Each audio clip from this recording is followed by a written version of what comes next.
Hi friends. நம்ம இந்த வீடியோவில் என்ன பார்க்க போகிறீங்கன்னு பார்த்தீங்கன்னா, இந்த மணி பிளான்ட் பாருங்கள். இந்த மணி பிளான்ட் வந்து இவ்வளோ பெருசாக வந்து வளர்ந்துருக்கு. இந்த மணி பிளான்ட் வந்து நான் எப்படி இதில் ஏற்றி செவுத்துல வந்து இவ்வளோ தூரம் வரைக்கும் விட்டுருக்கேன் அப்படின்னு தான் இந்த வீடியோ நான் உங்களுக்கு சொல்ல போகிறேன். இதுக்கு முன்னாடி வந்து நான் இந்த செவுத்துல வந்து இந்த பிளான்ட்லாம் இது பண்ணுவாங்கள்ல, பிடிச்சிக்கிற மாதிரி ஒரு கிளிப்பை வந்து அமேசானில் வாங்கி அந்த கிளிப்பில் தான் வந்து யூஸ் பண்ணிட்டு இருந்தேன். ஆனால் அது வந்து கீழே விழுந்துடுச்சு கொஞ்சம் நேரத்துக்கு அப்புறம். ஆனால் இதுக்கப்புறம் வந்து இந்த பிளான்ட்டை வந்து நான் வந்து எது மூலிமா ஒட்டியிருக்கேன் அப்படின்னு பார்த்தீங்கன்னா, இங்கே செல்லோ டேப் இதெல்லாம் வந்து இந்த இடத்துல தெரியுதுங்களா, இந்த செல்லோ டோப்பை யூஸ் பண்ணி தான் வந்து நான் ஒட்டியிருக்கேன். இது வந்து கொஞ்சம் சின்ன சைஸ் இல்லாமல் பெரிய செல்லோ டோப்பாக இருந்தது. அதை வாங்கி நான் ஒரு ஒரு கொஞ்சம் கொஞ்சம் தூரத்துக்கு விட்டு விட்டு ஒட்டினதுனால அது இப்போ வந்து நல்லா க்ரிப்பாக பிடிச்சிக்கிச்சு. எனக்குமே இது வந்து வெளியில் வந்து பெருசாக எதுவுமே தெரியல.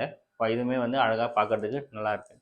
இந்த வீடியோ பிடிச்சிருந்தா ஒரு லைக் பண்ணுங்கள், நம்ம சேனலை சப்ஸ்கிரைப் பண்ணி சப்போர்ட் பண்ணுங்கள். தேங்க்யூ.